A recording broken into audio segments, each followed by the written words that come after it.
Picture this. Two friends, same age, same job, same salary, same city. One day, both of them take out a loan. Same amount, same interest rate, same bank. 5 years later, one of them is completely buried in debt, stressed every single month, barely surviving. The other one, he just bought his second property. His net worth went up. Same loan, same interest rate, same starting point. Completely opposite result. And when you find out why, it will completely change how you think about money forever. Because the difference was not luck, it was not connections, it was not even income, it was one number. A single number that most people never learn in their entire life. And once you understand it, debt stops feeling like a trap and starts feeling like a tool. This is Capital Aura, and today we're going to break down exactly how wealthy people think about debt and the one number that separates people who use it to build wealth from people who get completely destroyed by it. Okay, first, forget everything you have been told about debt for a second. Most people think debt is the enemy, and honestly, that is completely understandable because for most people, debt is painful. Credit card bills, car loans, monthly payments that eat half your paycheck every single month. But here is what most people do not realize. Debt itself is not the problem. The problem is how most people use it. Think about it this way. A knife is just a tool.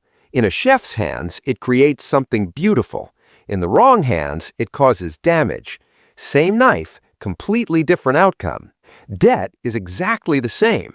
And the people who get rich using debt, they understand one thing that everyone else completely misses. At its core, a loan is just rented money. You borrow a sum. You pay a fee for the time you hold it. You give it back. That fee is your interest rate. That is the rent. So the only question that actually matters is this. When you take that rented money and put it to work, does it earn more than the rent costs? If yes, you keep the difference. That difference, that gap between what your money earns and what your loan costs, that is the number. It has a name. It is called the spread. And the spread is the entire game. Let me make this crystal clear with a simple example. Imagine you borrow $10,000 at 6% interest per year. That means your rent, your cost, is $600 per year. Now imagine you take that same $10,000 and put it into an investment that returns 10% per year. That is $1,000 earned. $1,000 earned, $600 paid as rent. You kept $400 on money that was never yours to begin with. That is the spread working in your favor. Positive spread, wealth building. Now flip it. You borrow $10,000 at 20% interest, like a typical credit card. That is $2,000 per year in rent, but you do not invest it. You spend it on things that return nothing. Zero earned, $2,000 paid as rent. You are losing $2,000 every single year. Negative spread, wealth destroying. Same concept, completely different direction. And here's the truth most people never hear. The wealthy do not avoid debt, they obsess over the spread. Every time they borrow, the first question they ask is not, how do I pay this back fast? The first question is, what is the spread? Now, let me show you exactly how this works in 3 real situations, from the most basic to the ones that make billionaires richer every single year. Example 1, the credit card flip. This one you can actually do today. Right now, many credit cards offer 0% interest for 15 to 21 months on balance transfers. There's usually a one-time fee of around 3 to 5%. So let us say you are carrying $5,000 on a credit card charging you 24% interest. That is $1,200 per year just in interest, just for existing. You transfer that balance to a 0% card. You pay a one-time 3% fee, which is $150. Instead of paying $1,200 per year, you paid $150 total. Run the spread. You just turned a negative 24% situation into a near zero cost situation. That is not a small win. That is a guaranteed return that almost no investment can match. Same debt, one decision, completely different spread. Example 2. Real estate. This is where the spread gets powerful. Say you find a property for $300,000. You put 20% down, that is $60,000 of your own money. You borrow the remaining $240,000 at 7% interest. You rent it out. The rent covers your mortgage payment and gives you $400 extra every single month. Now here is the math most people completely miss. Your $60,000 investment is earning that $400 monthly cash flow, plus the property is appreciating in value over time. Plus, your tenants are slowly paying down your loan every single month. You were earning returns on $300,000 worth of asset, but you only personally put in $60,000. That multiplier, controlling more money than you personally put in, is called leverage, and leverage multiplies the spread. Positive spread plus leverage equals serious wealth building. But, and this is very important, leverage works both ways. If your property sits empty for 3 months and the mortgage still needs paying, that same leverage works against you. This is exactly why the spread has to be genuinely positive before you use leverage. Not optimistically positive, actually positive. Example 3. The billionaire strategy. This one you probably cannot use today, but you need to understand it because it is the exact same math, just with much bigger numbers. Wealthy people buy assets, stocks, businesses, properties. These assets grow in value over time, but they never sell them because the moment you sell, you pay capital gains tax, sometimes as high as 20 to 25%. So instead of selling, they borrow against those assets. Banks will lend you money using your investment portfolio as collateral at rates around 5 to 6%. Their assets are growing at 7 to 10% per year. They are borrowing at 5 to 6%. Positive spread, no tax bill, and they get cash to live on. Then, here's the cold part. When they pass away, their heirs inherit the assets at the new market value.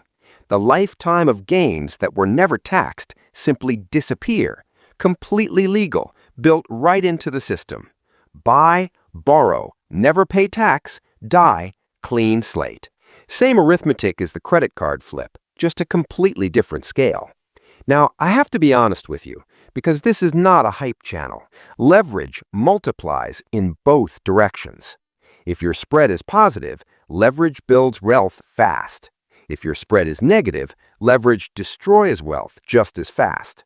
There is a version of borrowed money called short selling, where you borrow a stock, sell it immediately, and bet the price drops. If it drops, you profit. But if the price goes up, your losses have absolutely no ceiling, no limit whatsoever. The stock can keep climbing and you keep losing. That is the version of debt that completely blows people up. The rule is simple. Never borrow to speculate. Only borrow when the spread is real, measurable, and already working, not when you are simply hoping it will work. Hope is not a spread. So let me give you the simple framework to carry out of this video.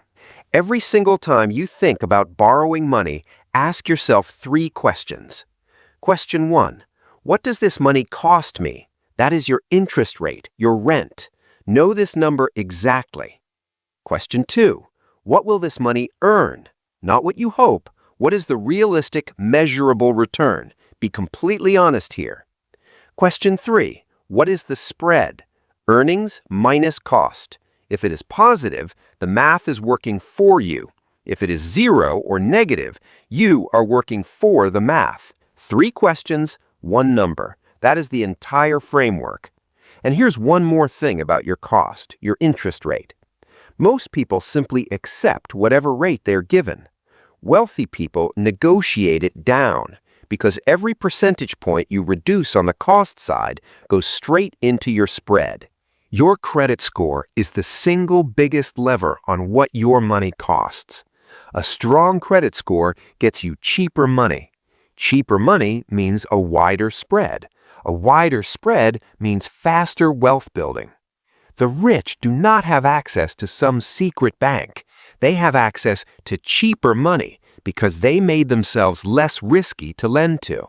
And that, unlike picking the right stock, is almost entirely in your control. Here's the truth that most people never figure out. Poor people pay debt off as fast as possible and never touch it again. Rich people ask, what is the spread and how many dollars can I control with it? Same loans exist for both of them. Same banks, same system. One number, one question, completely different outcome. So here's what I want you to do this week. Just one thing. Pull up every debt you currently have. Credit card, car loan, anything. Write down the interest rate next to each one. That is your cost. That is what your money is renting for. Then ask yourself honestly, is anything in my life earning more than that rate? If the answer is no, you are on the wrong side of the spread. And fixing that can start today. Because debt was never the enemy. Using it without understanding the spread, that is the real problem. If this video changed how you look at debt, hit subscribe. We break down money concepts like this every single week in a way that actually makes sense. And comment below just one word, spread, if you now understand the one number that changes everything. Because knowing this number puts you ahead of most people already. The question is, what will you do with it?